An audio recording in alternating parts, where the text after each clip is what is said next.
안녕하십니까. 소중한 나 무한 행복 소나무 시간입니다. 만나서 반갑습니다. 얼마 전에 우리 소중한 나 무한 행복 소나무의 아주 광팬이신 애청자인 어느 거사님께서 저에게 직접 해주신 그런 체험담입니다. 이 거사님께서 지금 나이가 이제 한 40대인 것 같아요. 40대 뭐 많아야 아직 50이 안 되셨던 것 같은데, 이 거사님이 이제 원래는 어려서부터 불교에 관심이 없었대요.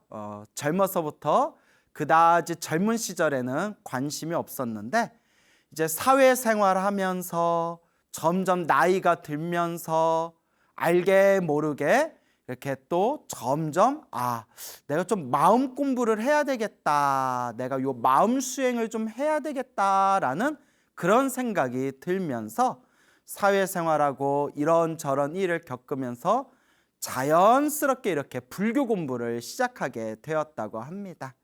그래서 이제 아주 작은 사업을 운영하고 계신다고 하는데, 이 거사님이 처음에는 감사기도를 많이 올렸대. 감사기도. 그래서 항상 마음으로 감사합니다, 감사합니다, 감사합니다 하는 그런 감사기도를 많이 올렸고, 또 실제로 그런 감사의 기도를 자꾸 올리면서 점점 정말 마음에서 이 세상에 대한, 그리고 이 존재에 대한, 그리고 자기 자신과 자기 주변에 있는 사람들에 대한 정말 그런 고맙고 감사한 마음이 막 자꾸 우러나오더래요. 그래서 실제로 우리 수많은 그런 명상법 중에서도 감사 명상이라는 게 있어요. 명상할 때 그런 감사한 그런 어떤 에너지, 감사함의 마음을 일으키는 명상법이 있는데, 그게 상당히 효과가 좋아요. 근데 이 거사님이 처음에는 이제 감사합니다, 감사합니다라는 그런 감사의 기도를 많이 올렸고, 실제로 효과도 보고 실제로 마음도 많이 편안해졌대요. 그러다가 이제 우연찮게 우리 소중한 나 무한행복 소나무를 보고 나서 본격적으로 이제 연불기도를 시작하게 되었다고 합니다. 그때부터 이제 소나무를 보고 난 뒤부터 나무아미타불 관세음보살, 나무아미타불 관세음보살, 나무아미타불 관세음보살, 매일매일 틈틈이 꾸준히 그렇게 나무아미타불 관세음보살 매일매일 연불기도를 올렸다고 합니다. 그렇게 이제 몇 개월 동안 꾸준하게 이렇게 연불기도를 올렸는데, 연불 수행을 했는데, 이 거사님 말씀이 감사기도, 그러니까 연불을 하기 전에 감사기도를 오랫동안 했는데, 감사기도를 하면서 감사합니다, 감사합니다, 감사기도를 하면서 굉장히 큰 효과를 봤지만 감사기도와 이 연불 수행을 비교해 보면, 이제 두 개 다 해보셨으니까 감사기도와 연불기도를 비교해 보면 연불 수행이 훨씬 더 큰 효과가 있었던 것 같다라는 말씀을 하시더라고요. 그러면서 마음도 너무 편안해졌고 주변의 일들도 많이 편안해진 걸 느끼게 되었고, 그리고 한 가지 확실한 효과 중에 하나가 인상이 변했대. 얼굴의 인상이 싹 변했답니다. 연불기도를 시작하고 나서. 그래서 연불 수행을 꾸준히 몇 개월 동안 점점 하면서 주변의 사람들이 너 인상이 변했다, 얼굴이 엄청 좋아졌다, 너 얼굴이 많이 맑아진 것 같아 라는 이야기를 수도 없이 많이 들었다고 합니다.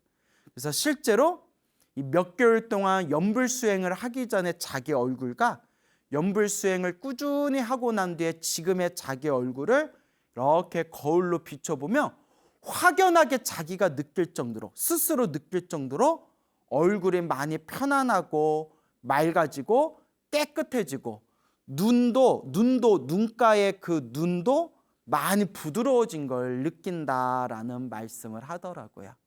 그래서 제가 그 얘기를 듣고 맞습니다, 맞습니다.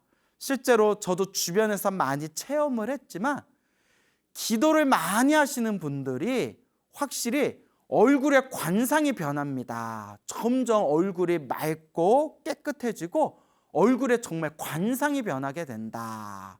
저도 우리 기도 많이 하신 그런 불자님들한테 이제 그런 자신의 얼굴이 점점 맑고 깨끗하게 변해가는 걸 실제로 느낀다. 주변에서 다들 얼굴이 많이 부드러워졌다. 얼굴이 편안해졌다라는 말을 많이 듣는다. 기도하면서부터 정말 얼굴이 많이 편안해지고 부드러워졌다라고 말씀하시는 그런 불자님들 이야기를 제가 자주자주 들은 바가 있습니다. 그래서 요 거사님께서 이제 꾸준하게 연불 수행을 하면서 그렇게 이제 인상도 많이 변하게 됐고, 그 여러분 인상이 변했다, 관상이 변했다는 것은 내 업의 에너지가 점점 변하고 있다는 거예요. 그래서 관상, 인상이 점점 좋아지고 있다. 얼굴의 인상이 점점 좋아진다는 것은 관상이 점점 좋아진다는 뜻이고, 관상이 좋아지고 있다는 것은 점점 내 업의 에너지가 점점 좋은 쪽으로 바뀌어 나가고 있다라는 그런 의미가 되겠습니다. 그래서 여러분, 뭐 나 관상 바꾸려고, 나 좋은 관상으로 바꿔야지 해가지고 막 억지로 막 얼굴 고치고 뜯어 고치고 할 필요가 없습니다. 마음을 잘 못 쓰는 사람들은 당장 얼굴을 바꾸고 고쳐도 시간이 지나면 고친 얼굴도 또 점점 안 좋게 변한다고 합니다. 근데 정말 중요한 것은 내 마음을 편안하고 내 마음을 잘 닦고 그리고 내 마음을 잘 공부해 나아간다면 여러분들도 주변 사람들한테 너 인상이 많이 변했다, 너 관상이 많이 변했다, 더 좋아진 것 같아 라는 말을 들을 수가 있을 겁니다. 그래서 그 거사님이 이제 꾸준하게 연불하면서 그래서 우리 소나무에서 항상 이야기해 드리는 대로 늘 복과 선업을 지으려고 노력하신다고 합니다. 그래서 당신도 개인적으로 사업을 하기 때문에 사업하면서 좀 빚이 많지만 빚이 있는 그런 상황 속에서도 내 형편껏, 자기 형편껏 이렇게 주변에 이웃들에게 널리 베풀고 보시하고 또 여러 시설에 가서 봉사활동도 하고, 그렇게 보시와 그런 봉사활동을 통해서 복과 선업과 공덕을 닦으려고 그렇게 노력하고 계신다고 합니다. 근데 그런 자기가 좀 힘든 상황에서, 빚이 있는 상황에서도 그래도 복을 짓고자 하는 마음으로, 공덕을 닦고자 하는 마음으로 주변에 보시하고 그렇게 시설 같은 데 가서 불우한 이웃들을 위해서 그렇게 봉사활동을 꾸준히 하다 보니까 너무 마음이 편안하고 정말 마음이 행복하다라는 느낌이 그렇게 내면에서 막 우러나오는 그런 솟구치는, 기쁨이 솟구치는 그런 아주 그런 좋은 긍정적인 감정이 든다고 합니다. 근데 이 거사님이 참 대단하신 게 뭐냐면 매일매일 연불하고 또 이제 주변에 보시하고 또 공덕을 지어 나가면서 한 번도 자기 자신을 위해서 저 잘되게 해주세요 라는 그런 축원은 하지 않는답니다. 정말 대단한 거죠. 우리 사실 절에 다니시는 수많은 불자님들이 계시지만 절에 다니는 대부분의 불자님들은 나 잘되게 해주세요, 우리 가족 잘되게 해주세요, 나 잘되고 우리 가족 잘되고 내가 일이 술술 풀리게 해주세요, 나와 우리 가족 행복하게 해주세요, 이렇게 나의 것이라는 좀 집착이 강하지 않습니까? 근데 그 거사님께서는 꾸준히 그렇게 연불하고 그렇게 복을 짓고 그렇게 공덕을 닦아 나아가면서도 나 잘 되게 해주세요, 저 잘 되게 해주세요 라는 축원은 올리지를 않는답니다. 그러면 어떻게 하느냐, 제가 듣고 깜짝 놀랐거든요. 아니 어떻게 일반 머리 기른 제가 불자가 어떻게 이런 거룩한 마음을 낼 수 있을까 깜짝 놀랐는데, 그 거사님은 연불하고 복을 지을 때마다 항상 마음으로 발언하기를, 제가 연불을 한 공덕이 있거나 제가 지금 복을 지은 공덕이 있다면 이 모든 공덕을 하나도 남김없이 모든 중생들에게 다 회양하겠습니다. 이 공덕으로 모든 중생이 괴로움에서 벗어나고 모든 중생이 행복하게 해주십시오. 이렇게 이제 항상 축원을 올리고 발언을 한다고 합니다. 제가 깜짝 놀라면서 아유, 거사님은 전생에도 수행자였을 거다. 그렇지 않고선 이번 생에 그런 거룩한 마음을 내기가 쉬운 일이 아니다.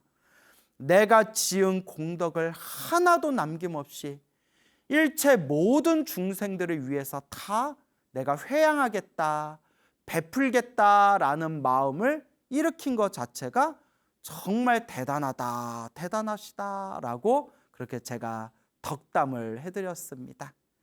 그런데 이제 이 거사님이 한 번도 자기 자신을 위해서는 그렇게 축원을 올리지는 않았지만 딱 한 번 정말 간절하게 염불하면서 자기 자신을 위해서 부처님께, 관세음보살님께 저 좀 살려주십시오, 저 좀 도와주십시오 라고 그렇게 이제 불보살님을 향해서 간절하게 기도한 적이 있었다고 합니다.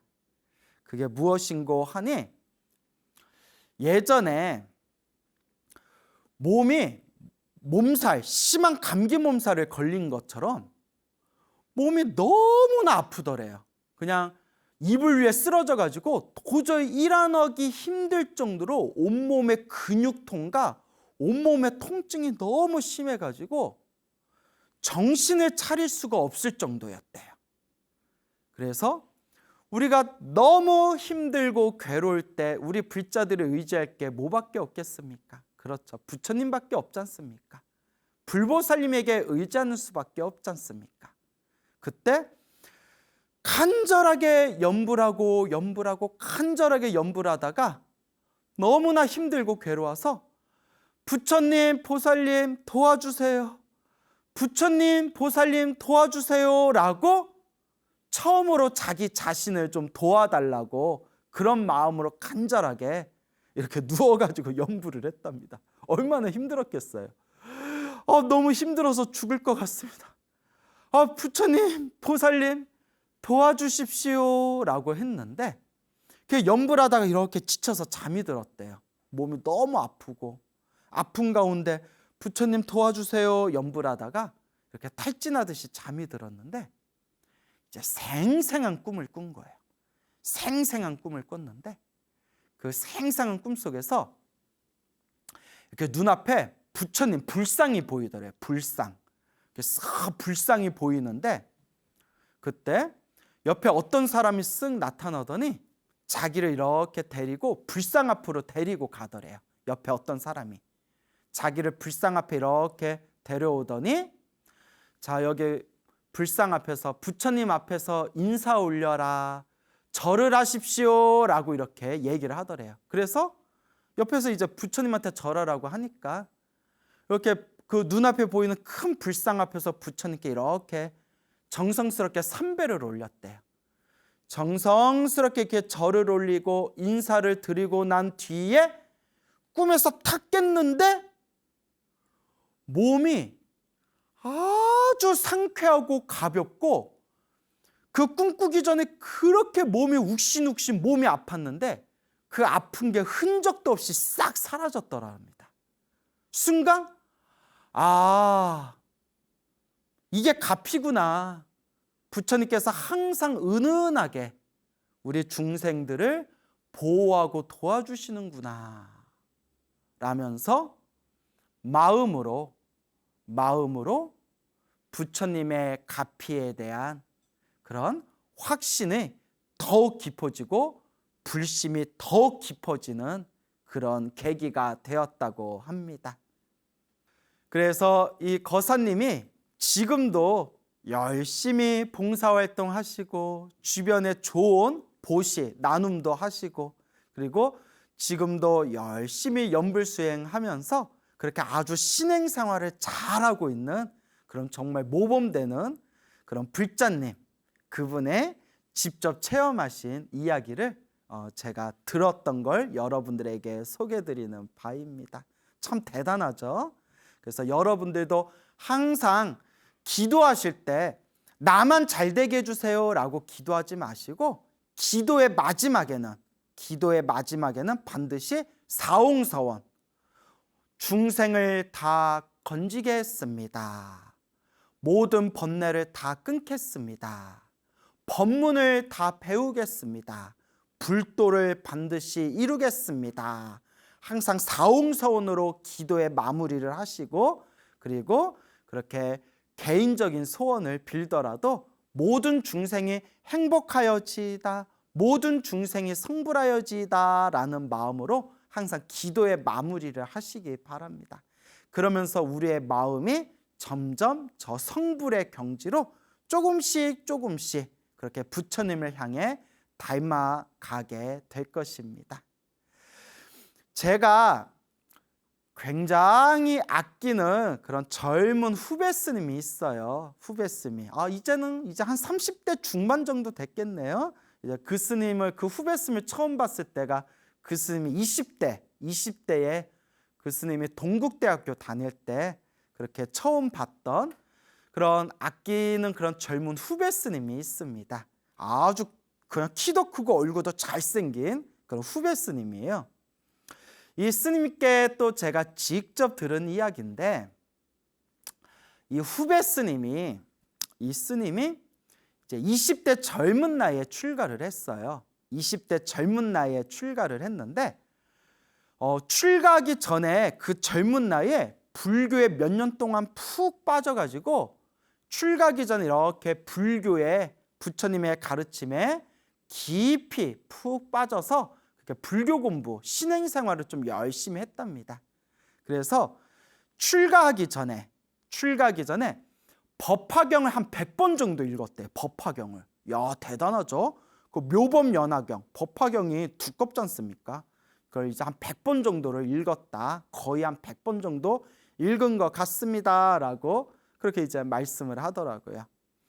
그렇게 법화경 100번 읽을 정도로 그렇게 부처님 가르침에 깊이 이제 매료가 돼가지고 신행생활을 하다가 그 20대 젊은 나이에 머리 깎고 출가하고 싶다라는 생각이 딱 들더래요. 머리 깎고 출가하고 싶다. 그래서 정말 출가하고 싶은데 어렸을 때부터 부모님의 사랑을 듬뿍 받으면서 이 자란 그런 외동아들이기 때문에, 외동아들이라서 부모님이 출가를 허락을 안 해주는 거예요. 그리고 아버지가 그냥 출가를 절대 허락을 안 해주는 거예요. 출가를 허락을 안 해주셔가지고 좀 많이 고민하고 갈등하다가 여러분, 이 인연법을 어떻게 막겠어요? 우리 석가모니 부처님도 고타마 시다르타 왕자였을 때 그렇게 출가하고 싶었는데 아버지였던 그 슈토다나 왕, 한문으로는 정반왕이라고 하죠. 아버지 정반왕이 그렇게 출가를 못하게 붙들고 막았지만 결국은 시다르타 왕자가 이제 출가를 하고 결국은 이제 위대한 그런 깨달음을 얻고 부처님이 되셨지 않습니까? 이 인연법이라는 거는 막을 수가 없죠.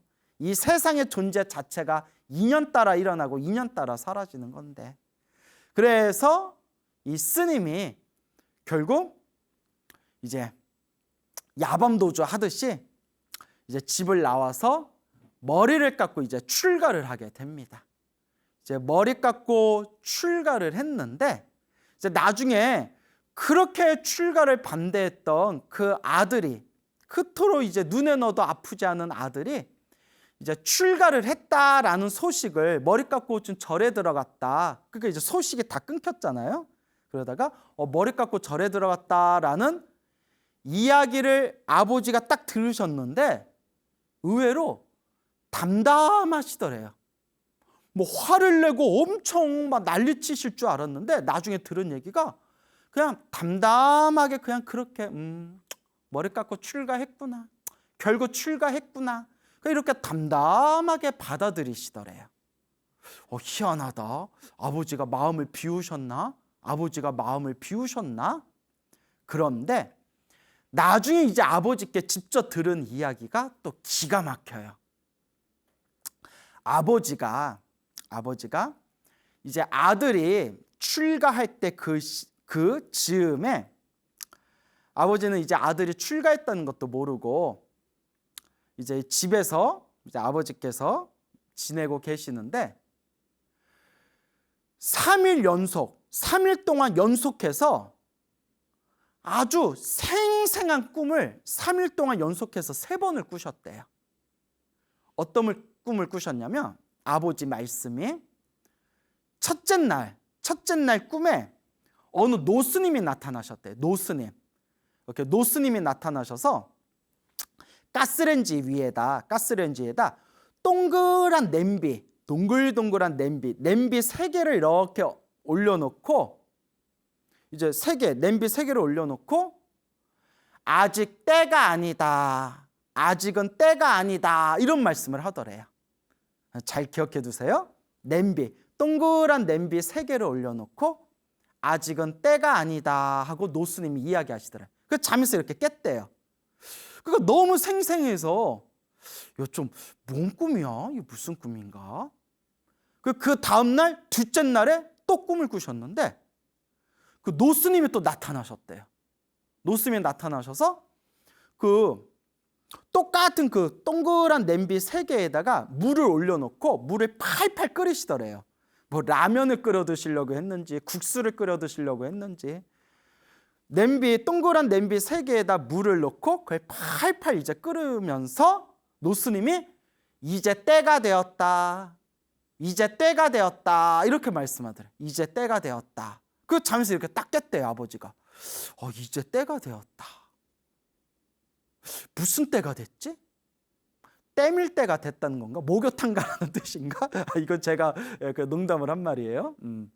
무슨 뜻이지? 그리고 세 번째 3일째 되는 날 이제 마지막 세 번째 꿈을 꿨는데 아주 생생하게 꿈속에서 그 아들이 그러니까 그 출가한 이제 제 후배 스님 아들이 소 있죠. 큰 소를 타고 아들이 큰 소를 타고 담벼락을 와르르르르 무너뜨리면서 소를 타고 담벼락을 무너뜨리면서 밖으로 확 나가더래요. 담벼락을 무너뜨리면서 소를 타고 밖으로 나가는데 순간 하늘 위에 있는 수많은 하늘의 신들과 지상에 있는 수많은 사람들이 막 박수를 치면서 뭐 환호성을 지르면서 막 기뻐하고 덩실덩실 춤을 추더래요. 사방에서 하늘에 있는 신들과 땅에 있는 사람들이 막 박수치고 막 기쁨의 고함을 지르고 덩실덩실 춤을 추고 그러면서 아들은 소를 타고 담벼락을 무너뜨리면서 그냥 마치 무수의 뿔이 혼자서 가는 것처럼 막 길을 가더래요. 잠에서 딱 깼대요. 이게 무슨 꿈인가? 이 3일 동안 무슨 꿈인가 하다가 우연히 뭘 보셨냐면 여러분 우리 이제 여기 우리 PD님이 영상에 이렇게 사진 하나 올려주실 거예요. 우리 대한불교 조계종을 상징하는 마크가 있어요. 그 마크를 우리는 불법승 삼보를 상징한다 해서 삼보 마크, 삼보륜 마크라고 불리는 대한불교 조계종을 상징하는 마크가 있거든요. 여기 사진 보이시죠? 동그라미 안에 동그란 점 3개가 찍혀 있는 거예요. 그게 불법승 삼보를 뜻하거든요. 순간 아버지가 깜짝 놀라면서, 여러분들 눈치채셨죠?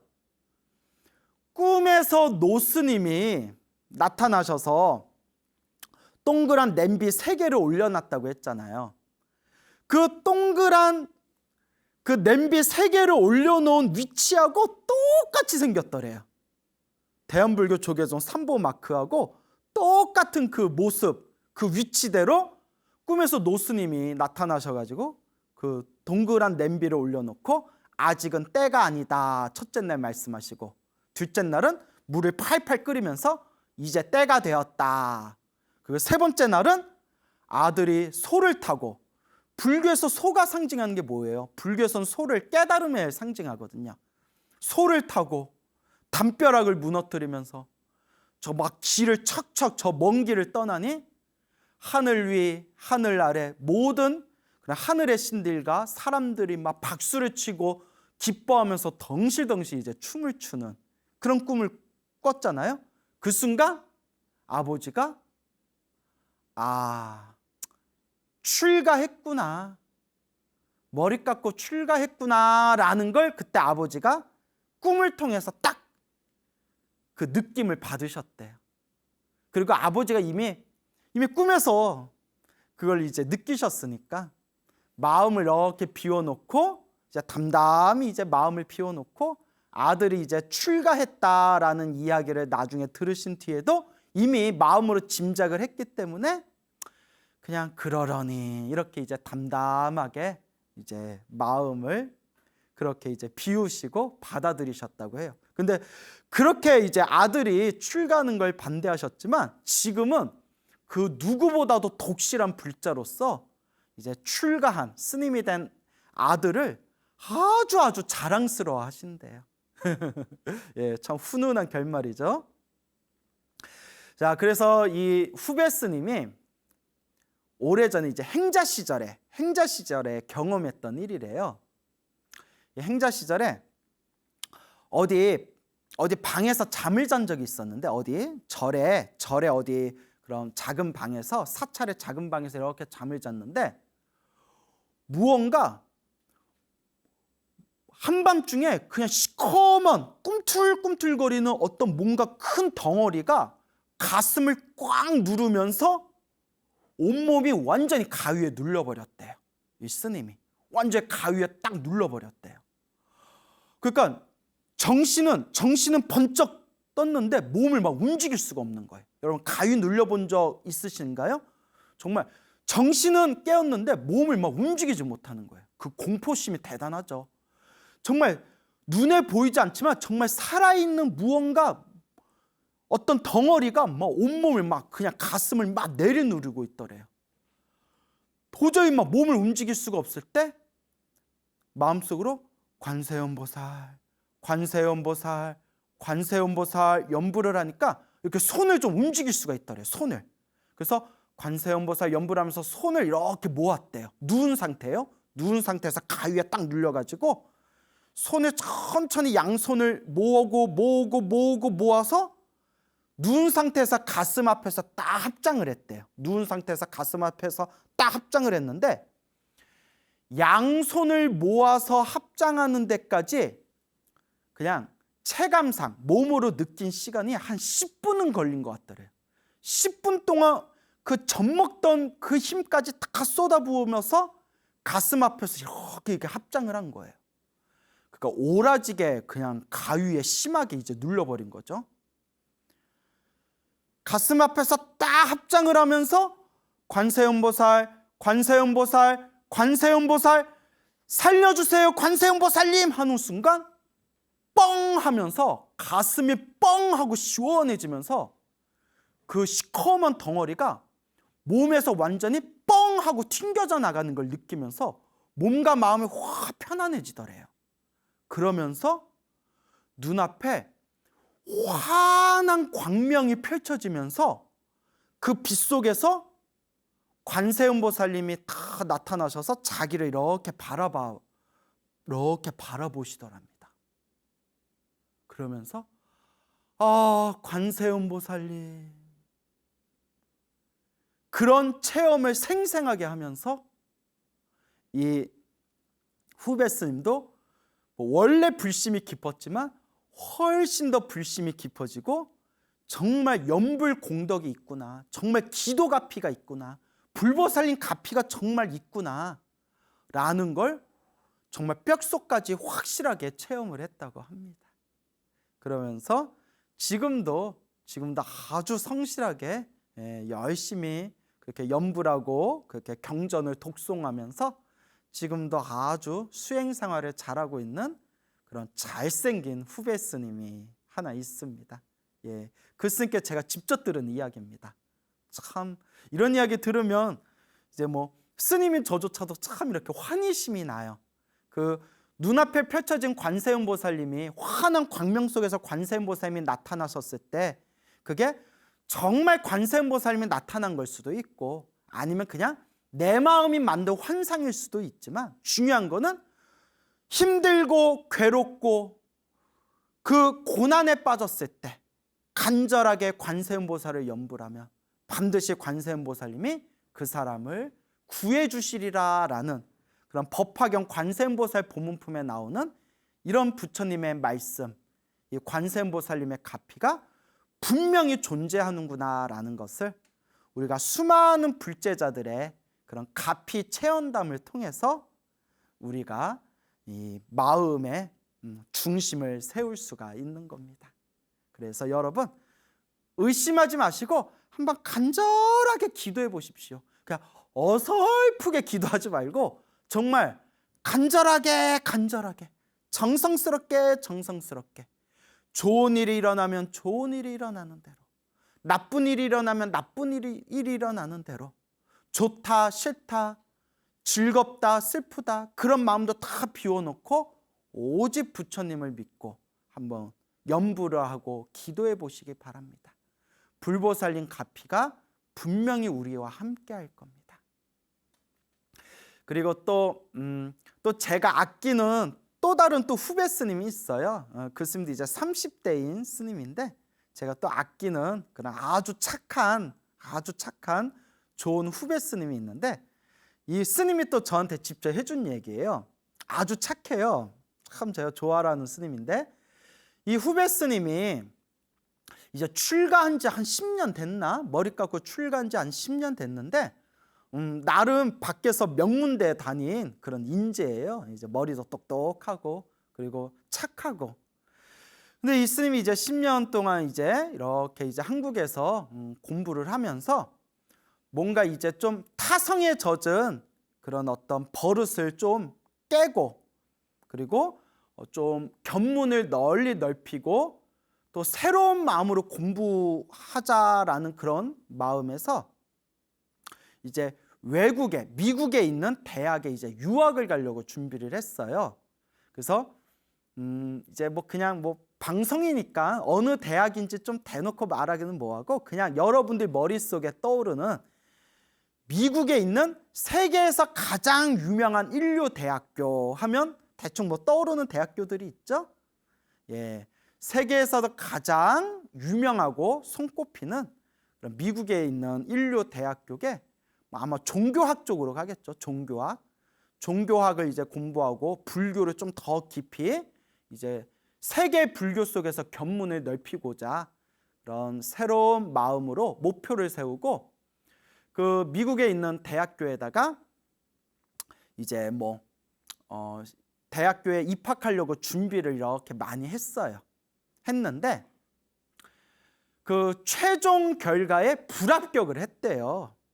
뭐 일단 뭐 불합격을 했다라고 이제 자기는 그렇게 이제 알고 있었는데 불합격하니까 뭐 기분이야 좋지 않겠죠. 그래도 기대를 많이 했는데 준비도 많이 했는데 그래서 불합격인가 보다 합격을 못했구나 어떡하지 다른 데라도 알아볼까 그래서 그냥 마음을 이렇게 비우고 이렇게 이제 연불을 열심히 했대요. 연불을 그분들 이제 저거 대화 나누면서 스님 저도 이제부터 연불 수행을 좀 열심히 해보겠습니다 라고 했던 그런 후배 스님인데 연불을 계속 이제 마음을 비우고 연불을 하고 열심히 이렇게 연불을 했는데 그냥 뭐 합격했다 불합격했다 그때 마음으로 다 비웠대요. 그냥 떨어졌다 생각하고 그렇게 이제 연부를 했는데 며칠 후에 생생한 꿈을 꿨대요. 처음 꾸는 꿈이었는데 평소에 존경하던 저 베트남 출신 그리고 프랑스의 플럼빌리지에 그런 거기서 활동하신 세계적인 큰 고승이었던 틴나탄 스님, 얼마 전에 세상을 떠나셨죠? 평소에 존경하던 틴나탄 스님이 꿈에서 딱 나타나셨대요. 틴나탄 스님이 틱 하고 나타나셨대요. 틱나탄 너무 무리수인데 하여튼 틴나탄 스님이 이렇게 이제 탁 하고 나타나셨는데 손에 황금 구슬을 이렇게 들고 계시더래요. 틴나탄 스님이 황금 구슬을 들고 계셨는데 그 황금 구슬을 그 스님에게 이렇게 전해주더래요. 그래서 이렇게 줘가지고 틴나탄 스님이 이제 황금 구슬을 주시는 걸 요 스님이 두 손으로 받아서 그 황금 구슬을 꿀꺽 삼켜 먹었대요. 꿀꺽 삼켰대요. 황금 구슬을 꿀꺽 삼키면서 꿈에서 탁 깼대요. 야, 딱 황금 구슬, 큰 스님이, 세계적인 큰 스님이 나타나셔서 황금 구슬을 줬는데 그걸 꿀꺽 삼키는 꿈을 꿨으니 보통 꿈이 아니잖아요. 딱 들어도. 어떻게 해야 돼 이거? 이거 로또 사야 되나? 그런데 그 꿈을 꾸고 나서 그 다음 날 전화가 왔대요. 받아보니까 그 입학 신청을 했던 그 미국의 대학교에서 최종 결과 합격했으니까 입학할 준비를 하십시오라는 그런 최종 합격 그 소식을 딱 이제 연락이 온 거예요. 스님이 깜짝 놀래가지고 아니 자기 떨어진 걸로 알고 있는데 하여튼 붙은 거예요. 뭐 그 중간의 과정은 잘 모르겠는데 스님조차 그냥 불합격이다 생각하고 마음을 그냥 비우고 연부하고 있었는데 그 틴나타 스님이 나타나셔서 황금 구슬을 주신 걸 그걸 이제 받아서 입에 꿀꺽 삼키는 그 꿈이 내가 그토록 원하던 바가 성취되려는 그런 예지몽이었나 보다. 그래서 그 스님이 너무나 신기해하면서 저한테 그 얘기를 들려주더라고요. 그래서 제가 뭐라고 했냐면 스님이 너무 착하고 스님이 공부도 열심히 하니까 부처님께서 그래 그렇게 넓은 세계로 가서 견문을 널리 넓히고 공부 열심히 해라 라는 뜻으로 부처님이 가피를 내려주셨나 보다라고 이렇게 이제 덕담을 해줬죠. 그래서 제가 다 기분이 좋더라고요. 이제 우리 후배쌤이 잘 풀리니까. 자, 이와 같이 오늘 여러분들에게 제가 직접 들었던 우리 거사님과 또 후배스님들의 그런 어떤 가피 체험담 이야기를 들려드렸습니다. 여러분들 재밌으라고 여러분들 기도 열심히 하시고 선업을 많이 지으시라는 뜻에서 이렇게 재미난 이야기를 들려드린 거고 꼭 명심할 게 있습니다. 제가 늘 말씀드리죠. 오로지 부처님을 의지하면서 염불하고 기도하고 수행할 때 꿈에 집착하지는 말아라. 다 이거 그냥 재미로 드리는 여러분들 재밌으라고 염불 열심히 하라는 뜻에서 그렇게 들려드린 이야기니까 너무 꿈에 집착하지는 마십시오라는 걸 꼭 당부드리고 싶습니다. 오직 부처님을 믿고 염불하면서 공덕을 닦으면 좋은 꿈을 꾸든 말든 나쁜 꿈을 꾸든 말든 항상 불보살님의 가피가 우리와 함께할 것입니다. 여러분 행복해지고 싶습니까? 행복한 삶을 창조하고 싶습니까? 복을 지으십시오. 선업을 지으십시오. 공덕을 쌓으십시오. 복과 선업과 공덕의 힘이 여러분들을 진정한 행복의 길로 이끌어 줄 것입니다. 여러분 성불하십시오.